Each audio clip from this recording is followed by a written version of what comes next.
ซากุระทำหน้าที่ได้ดีหรือเปล่าโดยเฉพาะความสามารถที่เราเล็งเป็นไฮไลท์กันอาเนี่ยกำลังลำนำโดนขัดครับผมและโดนเป่ากระเด็นจากโสมนะครับและยังไงดีอาเนี่ยยังไม่ได้ลำนำกระเด็นไปอีกแล้วครับผมและตายไปเลยทันทีโดนลำนำเองซะด้วยโอ้โหเฮ้ยเอามาขัดดีจัดนะครับผมน่ารำคาญสุดๆครับผมดีกว่าปล่อยให้อาเนี่ยเล่นแบบฟรี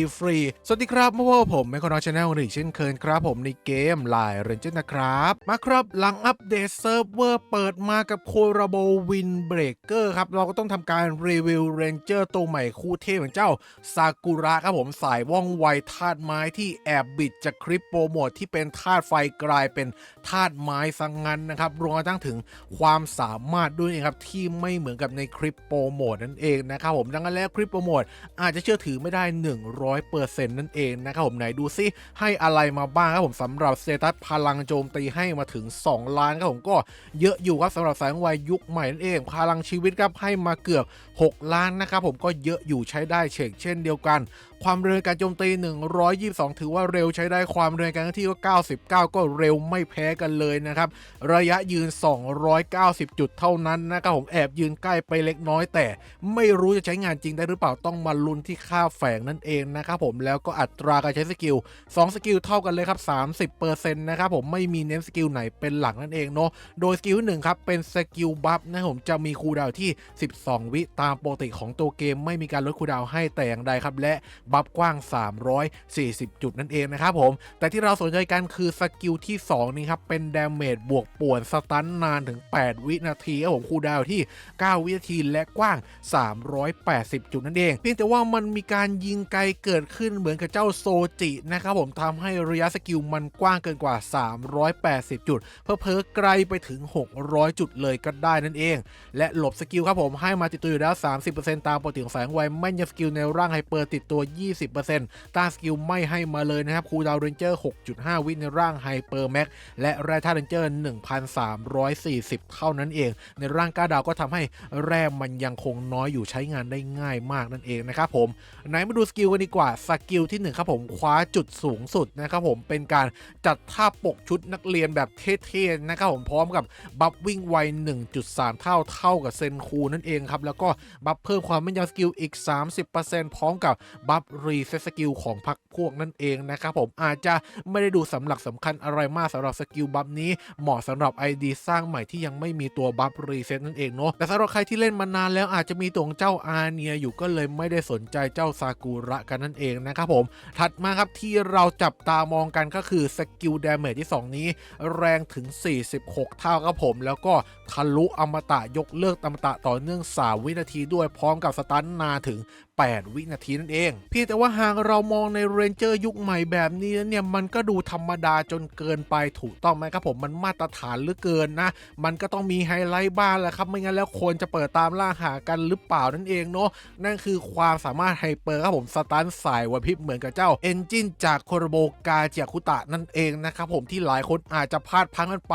ตัวนี้มาแก้มือทุกท่านแล้วนะครับผมสามารถเปิดตามล่าหามาใช้งานแทนเจ้าเอนจินกันได้ครับจากความสามารถเดียวกันนี้นั่นเองนะครับผมส่วนความสามารถบัฟกลุ่มนี้ก็จะเป็นบัฟเพิ่มพลังโจมตีนะครับส่วนความสามารถกระดาวนี้อาจจะต่างจากเอนจินเล็กน้อยเพราะเอนจินมันมีการเพิ่มแร่แล้วก็เป็นลาแซกแท็กนั่นเองแต่เจ้านี่ไม่มีลาแซกแท็กครับแลกมาการที่มีการหยุดเวลา5วิที่เคาน์เตอร์เมตาปัจจุบันได้เป็นอย่างดีนั่นเองนะครับผมเข้ากับเมตาได้ดีแบบสุดๆเลยครับไม่มีอะไรมาขัดการปล่อยตัวของมันได้ทำให้ความสามารถติดได้แบบรัวๆกันนั่นเองนะครับผมถือว่าเป็นไฮไลท์หลักของเจ้าซากุระตัวนี้เลยนั่นเองนะครับถัดมาเป็นระบบพรสวรรค์นะครับสำหรับพรสวรรค์หลักขั้นที่1เจ้าซากุระก็ไม่มีอะไรมากครับผมเมื่อโจมตีสกิลใส่ศัตรูสายไหวพริบนะครับผมจะทำให้การสตันเนี่ยนานมากขึ้นอีก6วินาทีครับจากปกติที่สกิลมันเขียนบอกไว้ว่าจะสตันนาน8วินาทีมันก็จะกลายเป็น14วินาทีนั่นเองซึ่งหลายคนเนี่ยอาจจะมีความเข้าใจผิดเกิดขึ้นนะครับเพราะว่าเขาเขียนว่าจะเกิดผลลัพธ์ดังต่อไปนี้กับสายไหวพริบที่มันดันไปทับกับความสาม ามารถไฮเปอร์ที่เกี่ยวข้องกับไหวพริบเหมือนกันนั่นเองครับผมหลายคนก็เลยเข้าใจผิดนะครับว่าจากสตันทุกที3วิจากความสามารถมันกลายเป็น9วิหรือเปล่าไม่ใช่นะครับผมมันไปเพิ่มสกิลของเขาที่สตัน8วิเป็น14วินั่นเองนะครับที่ทำให้พรสวรรค์นี้เนี่ยอาจจะไม่ได้จำเป็นมากมายขนาดนั้นเนาะแค่สตัน8วิศัตรูก็ไม่มีเวลาเดินและอาจจะตายไปแล้วด้วยซ้ำนะครับผมตั้งแต่ยังไม่ถึง8วิเนาะอันนี้เพิ่มไปอีก6วินี่สงสัยไม่ต้องเดินแล้ววันนี้นะครับผมฉะนั้นแล้วมันก็เลยไม่ค่อยจำเป็นสักเท่าไหร่นั่นเองเนาะสำหรับการปลดพรสวรรค์ของเจ้า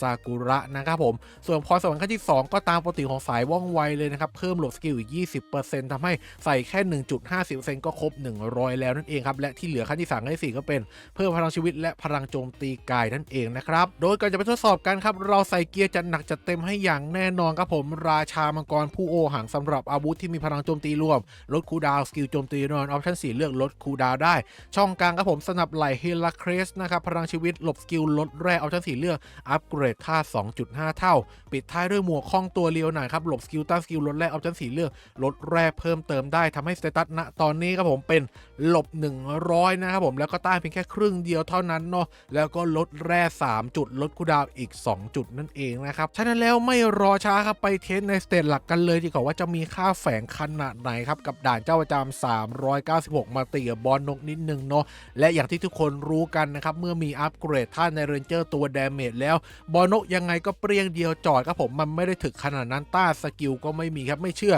ลองดูดีกว่าปล่อยไปเลยครับซากุระนี่ครับผมยกปกเสื้อแล้วก็บัฟติดหัวค่อนข้างไวครับผมเข้าตำแหน่งบัฟอีก1ครั้งและออกสกิลเตะทันทีโอ้โหดอกเดียวจอดตามที่คิดนะครับผมและกว้าง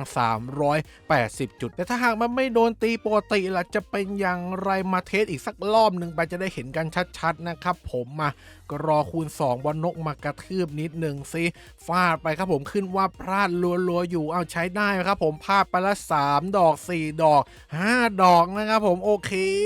พลาดรัวๆอยู่ครับผมอย่าเพิ่งออกสกิลนะซากุระให้โดนกระทืบกันนิดนึงโดนคริไป1ดอกยังเฉยอยู่ครับผมยังไม่ตายและยังไม่ตายอยู่ครับผมโอ้โหยังคงขึ้นพลาดรัวๆอยู่มีความถึกอยู่บ้างในตัวนะครับผมแล้วก็หลบค่อนข้างเก่งเลยทีเดียวครับเพราะว่าพลาดแบบไม่ขาดสายครับถัดมาเทกันที่ด่าน408กับความแม่นยำในตัวมันว่ามีค่าแฝงหรือเปล่านะครับผมปล่อยเจ้าซากุระออกไปเลยครับบัฟหน้าป้องไงบอลจากนั้นวิ่งเข้าตำแหน่งอย่างเร็วเตะก้านคอออกไปยืนกันเป็นกลุ่มโดนอยู่2ตัวท้วนนะความแม่นก็จะอยู่ในระดับกลางๆนะครับผมไม่ได้แม่นเวอร์แล้วก็ไม่ได้แม่นมากอะไรขนาดนั้นเนาะจังหวะเตะได้เยอะก็มีจังหวะเตะได้น้อยก็บ่อยนะครับผมก็กลางๆละกันนะครับไม่ได้ย่ำแย่ขนาดนั้นนะเห็นไหมหลายๆคนน่าจะถามว่าตัวนี้มีข้ามกลุ่มหลังหรือเปล่ามาดูไปพร้อมกันครับผมมาปล่อยมาเรียบร้อยเข้าตำแหน่งเตะก้านคอไปก็จะเห็นเลยว่าตีในระยะ380จุดเมื่อมันยืนในระยะ290จุดไม่ได้โดนกินตำแหน่งมาชิดหน้าจูบหน้ามันนะครับแต่ถ้าโดนจูบหน้ามันก็จะเตะไกลสุดจอได้แบบนี้นั่นเองนะครับผมเรียกได้ว่ามีการตีไกลเกิดขึ้นเนาะแต่ว่าตัวแรกยังขึ้นว่าพลาดอยู่ไม่ได้ข้ามกลุ่มหลังแต่อย่างใดเรียกตีไกลเพราะว่ามันกว้างเกิน380จุดและก็ไม่ได้ข้ามตัวที่ยืนข้างหน้าสุดครับผมมันยังขึ้นว่าพลาดอยู่นั่นเองจากนั้นมาเทสความแรงของดาเมจที่ด่าน444กันนะครับว่าจะตีบอสแลบกี่ดอกแตกเองยุคใหม่ต้องใช้เวลาไม่นานนะครับมาลองดูกันดีกว่าเอานูบิสมายืนคำนิดหนึ่งเตะไปแล้ว1ครั้งครับนับ1ครับผมเตะก้านคอบอสแลบติดสตันเรียบร้อยนะผมปล่อยเพิ่มนิดนึงละกันเนาะจะได้เพิ่มโอกาสการออกสกิลอันนี้นับ2ได้ไหมเนี่ยไม่แน่ใจนะครับผมไม่เป็นไรนะนับ2ในใจไปก่อนละกันเนาะไม่รู้เตะโดนหรือเปล่าเมื่อสักครู่นี้ยังไงดีรอบที่3โดนเรียบร้อยแล้วนะครับผมยังไงต้องมีอีกรอบไหมนะครับรอบที่3ไหมเตะก้านคอผมปล่อยเพิ่มอีกสักตัวหนึ่งนะบอสโดนหน่อยออกสกิลหน่อยซากุระขออีก1ทีให้พี่ได้ไหมก่อนเจ้าจะแตกนะยังไงเตะก้านคอไปแล้วครับผมรอบที่4แตกนะครับผมอันนี้ไม่แน่ใจนะว่ารอบที่2เราเตะโดนหรือเปล่าเนาะแต่ว่าประมาณ 3-4 ทีตายละกันนะต่อมาขออนุญาตจับมา PVP 1 ต่อ 1เรื่องจากไปเจอสายไวพริบอย่างเจ้าจินซีกันก่อนนะครับผมโดยที่เราใส่เกียร์จัดหนักจัดเต็มครับมีทั้งโดยนอนใส่ทั้งอัปเกรดท่านและใส่เจาะทักษะ9ดาวแม็กด้วยเองและเช่นเคยครับเอาอนุบิสมารับจรวดกันนิดนึงครับผมแล้วปล่อยซากุระกันไปเลยเนาะฝั่งตรงข้ามไม่ต้องมีอนุบิสเพราะว่าเขาไม่ได้โดนจรวดเหมือนฝ่ายเราเนี่ยเราจะไม่กดปล่อยจรวดนะยังไงดี ตัวของจินซี1-1ค่อนข้างได้เปรียบเพราะมีพีชีพรอบสังหารนะครับแล้วก็แถมมันยังชนะทางท่าเราด้วยนะครับโอ้โหแต่ว่าความสามารถติดได้ดีนะครับทำจินซีนิ่งไปหลายจังหวะอยู่เหมือนกันกำลังจะต่อยไม่ได้ต่อยครับผมนี่ไงโอ้โหจังหวะดีจัดๆนะแต่ว่าพูดตามสภาพแล้วไม่มีทางสู้ได้เลยครับผมมัน9ดาวแม็กด้วยเนาะเราแค่ไฮเปอร์แม็กแถมโดนรอบสังหารก็ตายแล้วนะครับผมออกมาแค่ใช้ความสามารถนี่ก็ดีเดถมเถแล้วนะครับและคู่ถัดมาขอจับมาเจอกับไหวพริบนางก็บ้างเมื่อกี้นี้อาจจะโหดไปหน่อยที่เราแพ้ทางรอบนี้เราจัดตัวที่เราชนะทางกันให้นะครับผมเจ้าโซจินี้เราใส่ทั้งโดนแน่นอนเนาะใส่หลบสกิลแน่นอนนะครับแล้วก็ใส่หลบ100มีเจาะทักษะมีอัปเกรดท่านั่นเองไหนดูซิว่ารอบนี้โซจิไม่มีรอบสังหารและเราชนะทางธาตุไฮเปอร์จะพอต่อกร9ดาวได้หรือเปล่านะครับผมโอ้โหเมื่อกี้กระโดดมาถึงหน้าบ้านเลยนะเจ้าโซจินะโอ้โหซากุระนี่คือบินทันทีนะครับผมอะไรมันจะรุนแรงได้ปานนั้นนะโอ้แต่ว่าขึ้นพลาดรัวๆอยู่เฮ้ยหลบได้รัวๆเฮ้ยใช้ได้ว่ะโอ้เรื่องหลบนี่ใช้ได้เลยนะครับผมซากุระนะยังไงดีจะมีโอกาสได้ต่อกรโซจิไม่ใช่มันปล่อยตัวไม่ทันนะครับผมโอ้โหไฮเปอร์แม็กกับ9ดาวแม็กนี่คนละโยชน์นะครับสำหรับคูลดาวน์การปล่อยตัวนะแล้วก็ทีเดียวตายนะครับผมเพราะว่าตัวของสายของไวนี่มันไม่ได้ถึกอยู่แล้วโดยดั้งเดิมนะมันไม่ใช่สายพลังนะจะรับดาเมจได้ก็จากการหลบเป็นหลักนี่แหละถัดมาครับจับมาเจอกับไหวพริบไม้กันบ้างที่เสมอทางธาตุกันอย่างเจ้ารูเดียสนะครับใส่ทั้งโดนแน่นอนเนาะใส่ทั้งอัปเกรดธาตุและก็ใส่เจาะทักษะนั่นเองไปนุบิดออกไปก่อนเลยครับตามมาด้วยซากุระกรหยุด5วิจะติดนะครับเพราะเรายังไม่ขึ้น9ดาวเลยไม่มีการหยุด5วิเนาะแล้วก็เจอตัวเก่าๆแบบนี้ดาเมจอาจจะสู้ไหวอยู่เมื่อกี้เจอตัวใหม่ๆไม่รอดนะครับเตะรูเดียสดอกเดียวบินนะครับผมถือว่าดาเมจ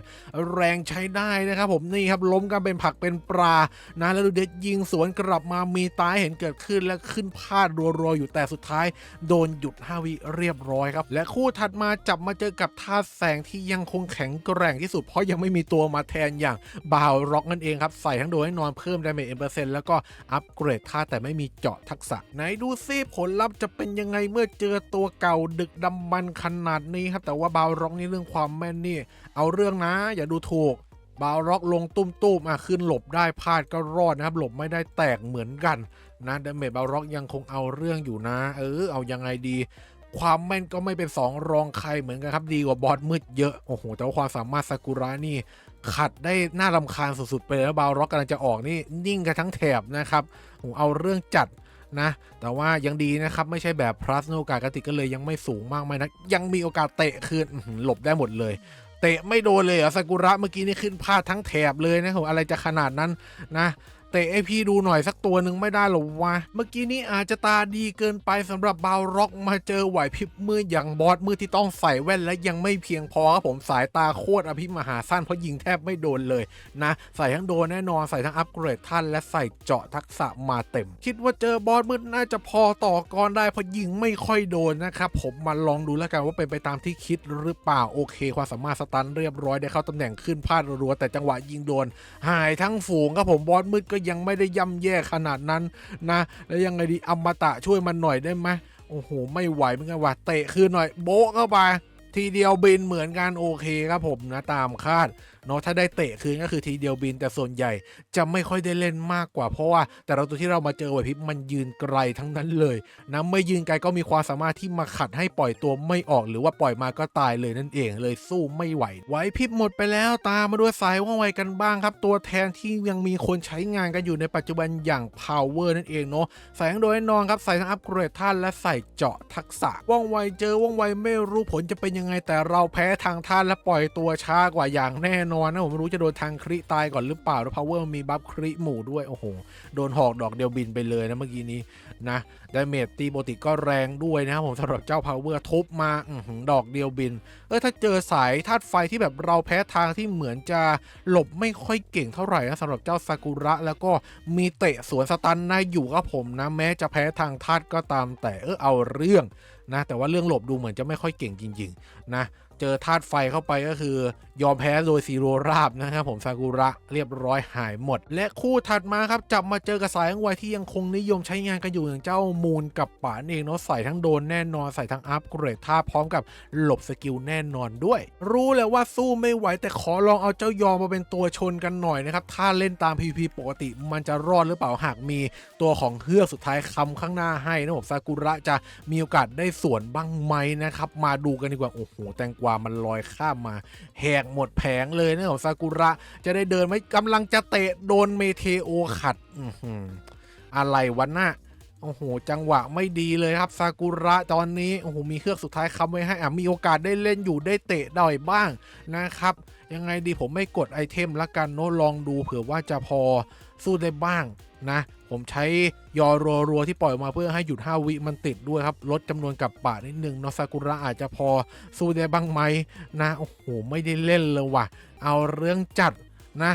เตะคืนไปแล้วโดนสตันอยู่โอเคถึงจะเตะไม่ตายในดอกเดียวแต่ว่ามีอาการให้เห็นว่าเตะโดนฝ่ายตรงข้ามมีได้เล่นอยู่บ้างนั่นเองครับผมถ้าเราปล่อยตัวรัวๆฉะนั้นแล้วถ้าเป็น9 ดาวแม็กผลอาจจะดูดีกว่านี้เยอะก็ได้นั่นเองและต่อมาจับมาเจอกับสายพลังกันบ้างครับผมในเมื่อซากุระเป็นตัวดาเมจสายไวก็ขอลองมาดูว่าจะเตะสายพลังลงในกี่ดอกนั่นเองครับผมตัวแรกเป็นเจ้าควาที่แพ้ทางท่าเจ้าซากุระกันก่อนนะครับยังคงฮิตติดชาร์จในการใช้งานคอมโบหยุด5 วิอยู่นั่นเองเนาะแสงโดนแน่นอนครับพลังชีวิต1จุดนะครับผมแล้วก็หลบ100ต้าน100มีหลบสกิลแน่นอนลดแร่3จุดไหนดูซิว่าจะเตะ1 ดอกลงไปนอนเลยไหมนะครับผมแค่ไฮเปอร์แม็กนะมายังไงดีหรือจะโดนใบยับหลบได้อยู่เตะสวนไปโอ้โหดอกเดียวยังไม่ร่วงว่ะอควายยังคงมีความถึกใช้ได้อยู่เนี่ยแต่ว่านี่แค่ร่างไฮเปอร์โนดาเมจอาจจะยังไม่สูงปรี๊ดมากตามที่เราคาดหวังนะถ้าเป็น9 ดาวแม็กใส่จอสันน่าจะดอกเดียวลงไปนอนเหมือนกันเนาะสำหรับเจ้าอควาก็ตามแต่นะยังไงดีเตะแล้วมีเห็นสตันให้เห็นเกิดขึ้นนะผมแสดงว่าแรงใช้ได้อยู่เตะไปแล้ว 2-3 ดอกยังคงนิ่งครับสำหรับเจ้าอควายังไม่สะดุ้งสะเทือนเลยแม้แต่นิดเดียวยังไงซิโอ้โหสตันรัวๆครับยังไม่มีอาการตายเห็นเกิดขึ้นเลยนะแล้วก็ซากุระไม่ค่อยออกสกิลด้วยนะผมโดนใบจากอควาไปแถมโดนหยุด5 วิอีกก็เลยออกน้อยๆหน่อยก็เลยเห็นการตายลดลงนะครับเตะไปอีกดอกนึงยังเฉยยังนิ่งครับผมโอ้โหติดเกราะเลือดนั่นเองเพราะตัวมันไม่มีลบบัฟนะครับก็เตะทั้งวันแหละนะสุดท้ายขอจับมาเจอกับเจ้ายอฟอร์เจอร์กันหน่อยครับถ้าเสมอทางกันนะครับผมแต่ว่าเป็นสายพลังอีกตัวที่ยังคงฮิตติดชาร์จดูซิว่าจะเตะเข้าหรือเปล่าเมื่อกี้เจ้าควายยังไม่รอดเลยเจ้ายอคงจะไม่เหลือนะครับผมก็แสงโดนแน่นอนเนาะใส่หลบ100ต้าน100แล้วก็พลังชีวิตเกือบ500 ล้านแต่ไหนๆลองแล้วก็เลยลองให้ครบละกันนะครับมาลองดูกันดีกว่าว่าจะเอาเจ้ายอลงเป็นยังไงบ้างนะสักนิดหน่อยน่าจะได้เห็นอยู่บ้างว่าเตะเข้าไหมก็ยังดีนะครับยังไงซิโอ้โหเตะไม่เข้าเลยโดนยอสวนดอกเดียวบินเลยนะครับผมต้านสกิลไม่ครบ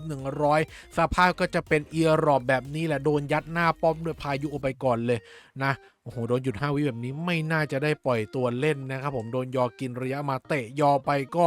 ไม่โดนสตันด้วยครับสำหรับเจ้ายอหลบได้แล้วสวนกลับมาโอ้โหให้พลาดรัวๆเฮ้ยซากุระมันหลบเก่งขนาดนี้เลยเหรอโอ้โหเมื่อกี้นี้แอบตกใจแต่ก็แพ้อยู่ดีนะจากนั้นมาลอง PP แบบทีมก็บ้างดีกว่าในลีกระดับมาสเตอร์2นะครับผมเราใส่ทีมตั้งรับเรียบร้อยแล้วมาดูผลกันดีกว่าว่าเป็นอย่างไรกันนั่นเองนะครับผมสำหรับทีมที่มาตีเรานะซากุระทำหน้าที่ได้ดีหรือเปล่าโดยเฉพาะความสามารถที่เราเล็งเป็นไฮไลท์กันเนี่ยกำลังลำนำโดนขัดครับผมและโดนเป่ากระเด็นจากโสมนะครับและยังไงดี